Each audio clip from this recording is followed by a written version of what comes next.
श्री सीतानाथ समारंभां श्रीरामानन्दार्यमध्यमाम् अस्मदाचार्यपर्यन्तां वन्दे गुरुपरम्परां। ध्यानमूलं गुरोर्मूर्ति पूजामूलं गुरुपदं मंत्रमूलं गुरोर्वाक्यं मोक्षमूलं गुरुः कृपा। प्रेम से बोले श्री चित्रकूट बिहारी सरकार की जय, श्री अयोध्यानाथ भगवान की जय। आप सभी को रघुनाथ दास की तरफ से सादर जय श्री राम, जय श्री राम, जय श्री राम। आज का विषय है इस कली काल में राम नाम रूपी साधना को छोड़ करके अन्य साधना में जाने पर जीवात्मा को केवल निराशी होना पड़ता है। इसी विषय को लेकर के मैं आज आया हूँ और चर्चा होने वाली है आज परम पूज्य गोस्वामी तुलसीदास जी महाराज जी के विनय पत्रिका से। विनय पत्रिका में परम श्रद्धेय गोस्वामी तुलसीदास जी महाराज कहते हैं कि राम जपो राम जपो राम जपो बावरे, घोर भव नीर निधि नाम निज नाम रे। एक ही साधन सब रिद्धि सिद्धि साधि रे, ग्रसे कली जोग रोग संयम समाधि रे। राम जपो राम जपो राम जपो बावरे, घोर भव नीर निधि नाम निज नाम रे। परम श्रद्धेय गोस्वामी तुलसीदास जी महाराज विनय पत्रिका के 66 पदावली में लिखते हैं, अरे बावरे अरे पागल, राम जपो राम जपो राम जपो बावरे। राम जी का जप कर, राम जी का नाम का जप कर, क्योंकि इस कली काल रूपी भवसागर से यदि तुमको पार जाना है तो नाम रूपी नाव में सवार हो जा। नाम रूपी नाव में सवार हो जाने पर तू आसानी से भवसागर पार जा सकता है। और इस कली काल में यदि तुम कह रहे हो कि मैं योग साधना करके समाधि लेकर के भगवत प्राप्ति कर लूँगा, तो क्या कहते हैं, ग्रसे कली रोग। रोग जो है हर जीवात्मा को ग्रसित कर लिया है।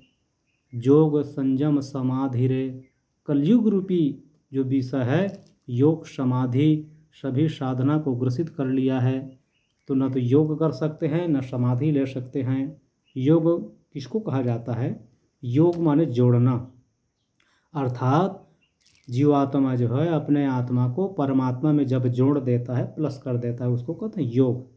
और समाधि जो है अंतिम स्टेज है। जब तक आपके अंतःकरण में निर्मलता नहीं आएगी, एकाग्रता नहीं आएगी, तब तक समाधि की स्थिति में नहीं पहुंच सकते। सहज विमल मन लाग समाधि, जब मन में सहजता आ जाती है, ये चंचल मन जो है एकाग्र हो जाता है, तभी समाधि की प्राप्ति होती है। तो इस कलयुग में इस चंचल मन को नियंत्रण करने की हम में शक्ति नहीं है, वो सामर्थ्य नहीं है जो सतयुग में जीवात्मा जो है समाधि लेकर के भगवान का ध्यान करते थे और भवसागर पार हो जाते थे।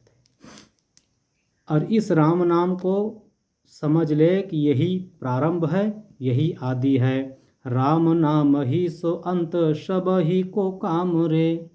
राम नाम ही अंत सब ही को काम रे। यहाँ पर बाबा गोस्वामी जी कहे सभी को काम माने सब माने सबको जोड़ दिए। अर्थात 4 आश्रम हैं और 4 वर्ण के लोग हैं। 4 वर्ण में ब्राह्मण, क्षत्रिय, वैश्य और शूद्र, इस सब को ले लिए। 4 आश्रम में कहा गया है ब्रह्मचर्य, गृहस्थ, वानप्रस्थ और संन्यास। तो राम नाम ही सो अंत सब ही को काम रे, सबको काम आना है, राम नाम ही अंतिम में। यदि राम नाम को जो छोड़ करके अन्यत्र जो भटकते हैं तो उसकी दुर्गति कैसे हो जाती है। राम नाम छाड़ी जो भरोसो करे और रे, राम नाम छाड़ी जो भरोसो करो और रे। तुलसी परोसो त्यागी मांगी कूर कौर रे, तुलसी परोसो त्यागी मांगे कूर कौर रे। नाम जपो राम जपो राम जपो बावरे, घोर भव नीर निधि नाम निज नाम रे। यदि राम नाम को छोड़ करके अन्य साधन में भरोसा करते हो तो कैसे तुम्हारी गति होगी? जैसे कोई कुत्ता जो है किसी के द्वार पर जा करके भोजन की याचना करता है तो मालिक जो है निकल करके डंडे से मार करके उस कुत्ते को भगा देता है। निराश हो जाता है कुत्ता। ऐसे ही इस कलयुग में राम नाम रूपी साधन को छोड़ करके अन्य साधना में जाओगे तो जैसे कुत्ते जो निराश होकर के वापस लौट गया, ऐसे ही आपके हाथ में कुछ प्राप्ति की नहीं होगी, कुछ भी साधना सिद्धि नहीं होगी, न प्राप्ति होगी।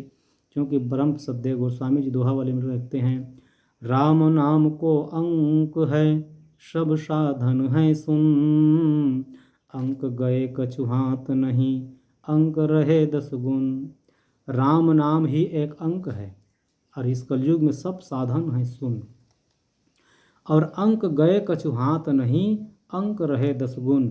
यदि राम नाम रूपी अंक आपको प्राप्ति नहीं हो रही है, यदि आप राम नाम साधना को छोड़ करके अन्य साधन करते हैं तो कहाँ वहाँ पर केवल आपको 0 0 की प्राप्ति होगी। जैसे एक दृष्टांत के लिए, किसी भाई साहब के नाम पर 5 लाख रुपए बैंक में जमा है और 5 लाख रुपए जमा है बैंक में, और उसी का बेटा जो है कैशियर के पद पर बैठा हुआ है। अब वो भैया विचार करे कि भैया जा करके बैंक से मैं पैसा निकाल आऊँ और अपने वो चेक में भर दे वो 0 0 0 0। अब 0 0 भर करके वो चला जाए चेक लेकर के बैंक में, और बैंक में जा करके जो कैशियर में जो पदाधिकारी पर बैठे हुए हैं कौन है, उसका बेटा है वो।